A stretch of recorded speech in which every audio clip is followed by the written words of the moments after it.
আমি তোকে বারণ করেছি না, তুই পড়বি না। দেখে মনে হয় কোনো রাজকুমারী, তাই উনি সিটিতে গিয়ে পড়বে। তুই আমার হাত থেকে মুক্তি পাবি না। তোর মা যেখানে গিয়েছে, আমিও তোকে তিলে তিলে পিষে মেরে জমের কাছে পাঠাবো। এই বলে রাখলাম। হ্যাঁ। হ্যালো এভরিওয়ান, রহস্যময় গল্পের জাদু দুনিয়ায় আপনাকে স্বাগত। আমি রোমিও, আপনাদের গাইড। আর আজ থেকে শুরু হচ্ছে প্রেমের নতুন এক চ্যাপ্টার। কিছু ভয়, কিছু রহস্য, কিছু হাসি, কিছু প্রেম। এই দুনিয়ায় সবই আছে। রহস্যময় গল্পের আজকের কাহিনী, প্রেমের প্রথম পাতা। তাহলে চলুন আমরা হারিয়ে যাই এই হৃদয়গ্রাহী প্রেম কাহিনীতে। টিয়ার বাবা রঞ্জিত বাবু নদিয়া জেলার বিরাট এক বড় বিজনেসম্যান। টিয়ার বয়স যখন 4, তখন এক কার অ্যাক্সিডেন্টে তার মা মারা যায়। আচমকা স্ত্রীর মৃত্যুতে রঞ্জিত বাবু একেবারে ভেঙে পড়েন। গ্রামের পাড়া প্রতিবেশীরা, বন্ধু বান্ধবরা সকলে সমবেদনা জানাতে আসে। শোকের ছায়া যতই কাটতে থাকে, ততই রণজিৎ বাবুর চিন্তাও বাড়তে থাকে যে কি করে ওই ছোট্ট 4 বছরের দুধের শিশু টিয়াকে তিনি মানুষ করে তুলবেন। আর অন্যদিকে এত বড় বিজনেস, সেটিকেও তো সামলাতে হবে। রণজিৎবাবু খুব কাছের এক বন্ধু তাকে দ্বিতীয় বিবাহ করার পরামর্শ দেন। তাই রণজিৎবাবু ঠিক করেন দ্বিতীয় বিবাহ করবেন তিনি। এছাড়া তো তার কাছে আর কোনো উপায়ও নেই। ওদিকে বিজনেস, আর এইদিকে এই 4 বছরের দুধের শিশু টিয়া। তাকে মায়ের স্নেহ মমতা দিয়ে লালন পালন করার জন্য তো একজনের প্রয়োজন। তাই তিনি দ্বিতীয় বিবাহ করতে রাজি হয়ে যান। আর কয়েকদিনের মধ্যেই অরুণিমা দেবী নামে এক মহিলাকে বিবাহ করেন। অরুণিমা দেবী মিডল ক্লাস ফ্যামিলির মেয়ে। গায়ের রং শ্যামবর্ণ, মাথায় কালো লম্বা চুল, দেখতে মোটামুটি ঠিকঠাক। রণজিৎবাবু চেয়েছিলেন এদিকে অরুণিমা দেবী টিয়াকে মায়ের স্নেহ ভালোবাসা দিয়ে লালন পালন করুক, তাহলে তিনি এই দিকে চিন্তা থেকে মুক্ত হয়ে যাবেন এবং ওদিকে নিজের বিজনেসও সামলাতে পারবেন তিনি। সবকিছুই ঠিকঠাক চলছিল। বছর 2-এর মধ্যে অরুণিমা দেবী একটি কন্যা সন্তানের জন্ম দেন, যার নাম রাখেন মেঘা। ছোট্ট টিয়াও তার ছোট্ট বোনকে পেয়ে ভারী খুশি হয়। শৈশবে তার একটা খেলার সাথী তো আপাতত জুটল। মা মরা মেয়েটা ছোট বোনের পাশে পাশেই থাকে সবসময়। তার সাথে সে সারাদিন খেলাও করে। মেঘা জন্মানোর পর থেকে অরুণিমা দেবীর টিয়ার প্রতি ভালোবাসা কমতে থাকে। তিনি নিজের মেয়ে মেঘাকে নিয়ে একটু বেশি ব্যস্ত হয়ে পড়েন। মেঘা জন্মানোর পর থেকে টিয়াকে তিনি একটু আলাদা চোখে দেখতে শুরু করেন। 10 বছর কেটে যায়। টিয়ার বয়স এখন 16। সে দেখতে ঠিক যেন এক জীবন্ত দেবী মূর্তি। তার এই 16 বছরের জীবনে তার যৌবন যেন একেবারে উপচে পড়ছে। একবার তার দিকে তাকালে অত সহজে চোখ ফেরানো যায় না, এমনই চেহারা তার।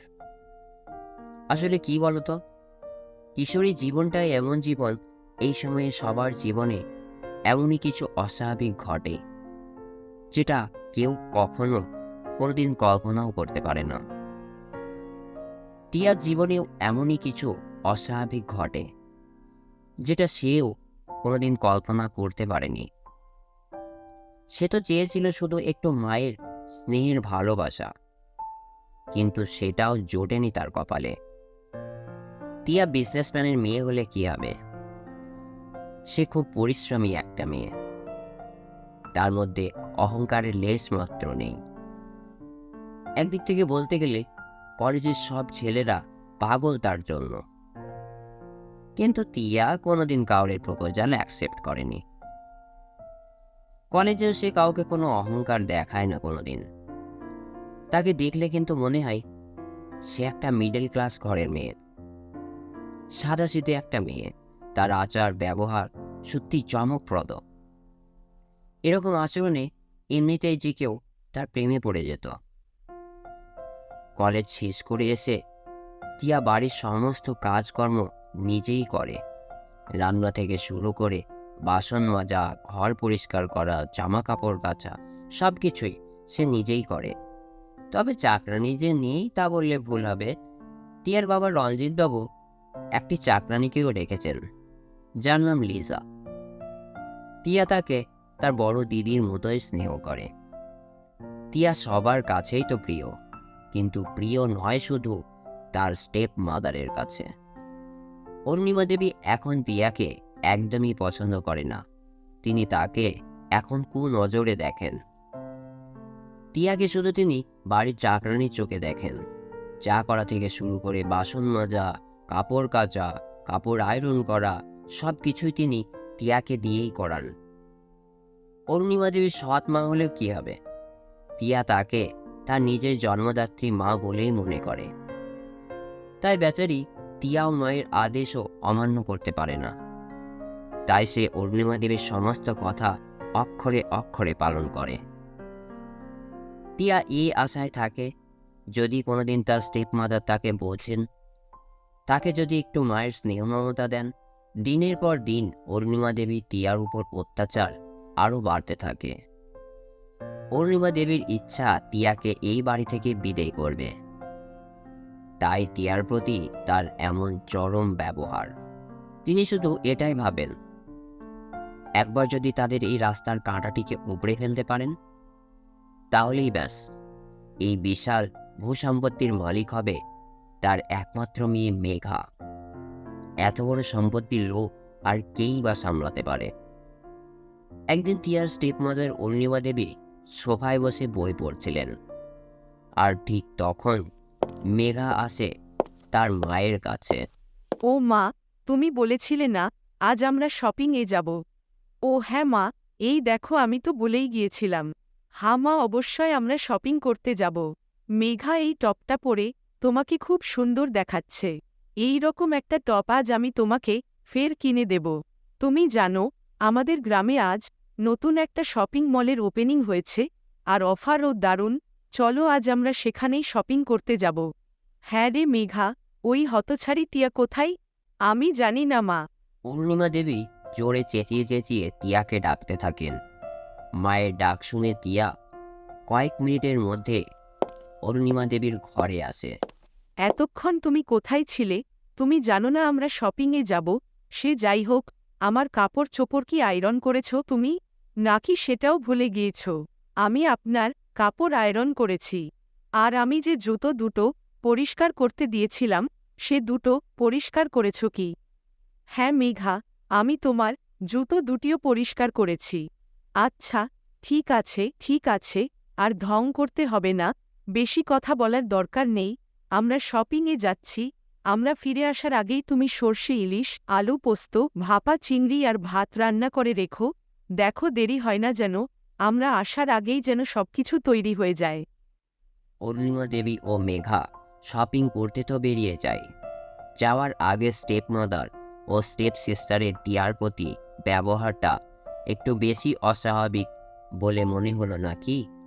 তাদের কথা বলার ধরনটাই এমন ছিল, যার মধ্যে শুধু ছিল অহংকার আর ঘৃণা। সৎ মা অরুণিমা দেবী ও সৎ বোন মেঘা একদমই টিয়াকে পছন্দ করত না। আর যদি বলো ভালোবাসা, সেটা তো বিন্দু মাত্র কোনোদিন ছিল না তাদের টিয়ার জন্য। তারা দুজন শুধু টিয়াকে এতদিনের চাকরানির চোখেই দেখে এসেছে। অরুণিমা দেবী যাওয়ার আগেও টিয়াকে তার ঘর পরিষ্কার ও ঘর গোছানোর কথা বলে যায়। টিয়াও কোনো অভিযোগ করে না। অত্যাচার তার এখন গাছ হয়ে গেছে, তাই সে চুপচাপ সবকিছু করে। অরুণিমা দেবী এই বাড়িতে যেদিন আসে, সেদিন থেকেই টিয়া মনে একটু ভরসা পেয়েছিল যে তার এই নতুন মা তাকে কতটাই না ভালোবাসবে, মায়ের স্নেহ ভালোবাসা দেবে। কিন্তু বেচারি টিয়ার কপালটাই তো পোড়া কপাল। পোড়া কপালে কি আর সুখ হয়? তা তো শুধু মনে হয় যে এই পৃথিবীতে জন্ম নেওয়াটাই তার জীবনের সবথেকে বড় ভুল। তার কপালে কি আর কোনোদিন সুখ হবে? অরুণিমা দেবী শুধু এটুকুই ভাবেন যে টিয়া একটি লোভী আর চালাক মেয়ে, আর চালাকি করেই হয়তো কোনোদিন সমস্ত সম্পত্তির মালিক হয়ে বসবে। কিন্তু কেউ কি জানে টিয়া কি চায়? সে চায় না এই বিরাট ভূসম্পত্তির মালিক হতে। সে শুধু পেতে চায় স্নেহ মায় ভরা একটু সত্যিকারের ভালোবাসা। স্টিপ মাদারের কথা মতো টিয়া ঘর পরিষ্কার করে, বিছানার বেডশিটও চেঞ্জ করে দেয়, এবং তারপর সে রান্নাঘরে রান্না করতে চলে যায়। টিয়ার হাতে জাদু ছিল, প্রত্যেকটা খাবারই সে খুব ভালো সুস্বাদু করে তৈরি করতে পারত। টিয়া রান্নাঘরে রান্না করছে, ঠিক সেই সময় তাদের মেড লিজা আসে। টিয়ার রান্নার প্রশংসা করতে করতে টিয়াকে বলে, তোমার বাবা লিভিং রুমে আছে, তুমি চাইলে উনার সঙ্গে এখন কথা বলতে পারো।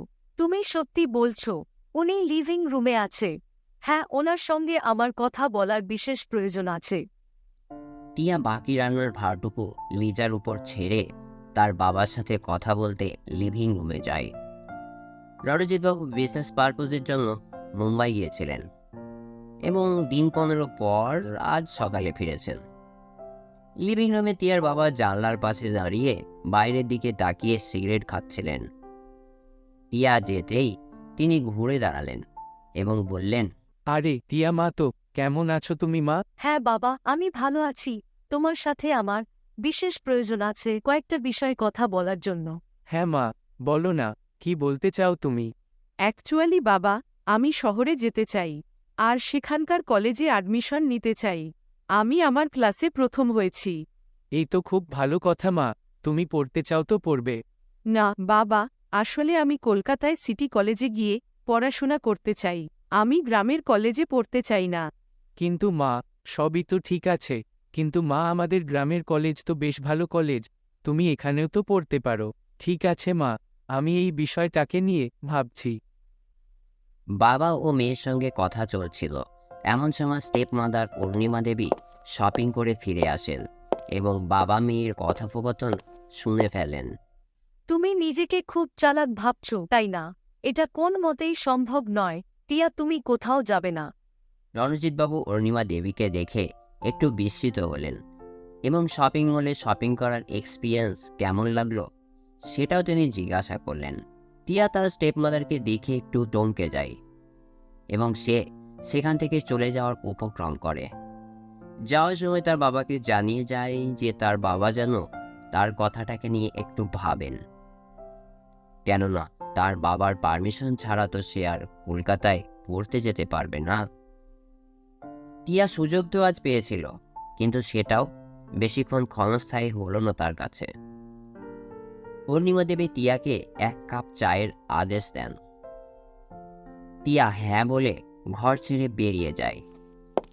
টিয়া যতক্ষণ ঘর থেকে বেরিয়ে না যায় ততক্ষণ তার স্টেপ মাদার ঘরের দরজার দিকে তাকিয়ে থাকেন।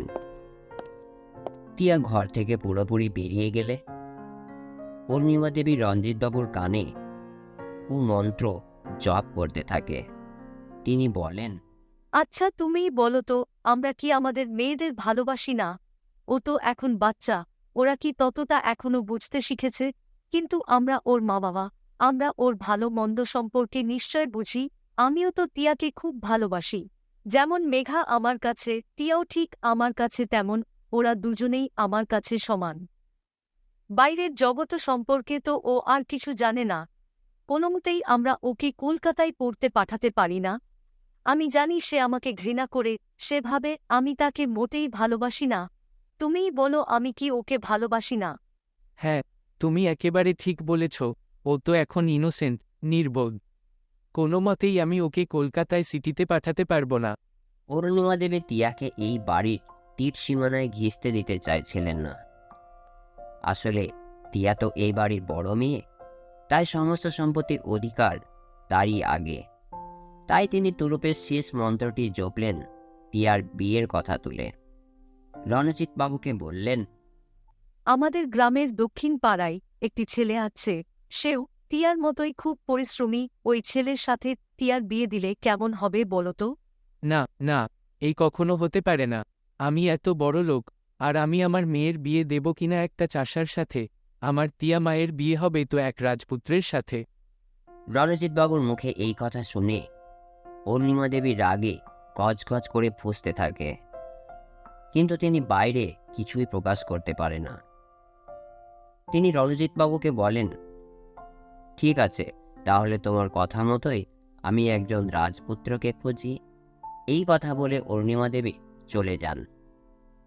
রণজিৎবাবুও অরুণিমা দেবীর এই কথায় খুশি হয়ে যান। কিছুক্ষণ পর অরুণিমা দেবী টিয়ার ঘরে যান। ঘরে গিয়ে দেখেন টিয়া একটি বই পড়ছে। পড়তে দেখে তিনি টিয়াকে তার কাছে ডাকেন এবং সজোরে টিয়ার গালে এক থাপ্পড় মারেন। আমি তোকে বারণ করেছি না, তুই পড়বি না। দেখে মনে হয় কোনো রাজকুমারী, তাই উনি সিটিতে গিয়ে পড়বে। তুই আমার হাত থেকে মুক্তি পাবি না। তোর মা যেখানে গিয়েছে আমিও তোকে তিলে তিলে পিষে মেরে জমের কাছে পাঠাবো। এই বলে রাখলাম। হ্যাঁ, টিয়ার কপালে এই কেমন লেখন, সৎ মায়ের এই কেমন আচরণ তার প্রতি। সে কি কলকাতার সিটি কলেজে যেতে পারবে কখনো? কে হবে তার জীবনের হিরো? কোনো চাষি, না সত্যি কোনো রাজপুত্র? সবকিছুর উত্তর পেতে হলে শুনতে হবে রহস্যময় গল্প, আপনার প্রিয় অডিও গল্পের চ্যানেল প্রেমের প্রথম পাতা সেকেন্ড এপিসোড শুনতে হলে সাবস্ক্রাইব করুন রহস্যময় গল্প এবং পাশে থাকা বেল আইকনটিকে হিট করুন। Then you will get notified. আর কমেন্ট করে জানান প্রেমের প্রথম পাতার ফার্স্ট এপিসোড কেমন লাগলো। Then see you next week at the same time, same channel.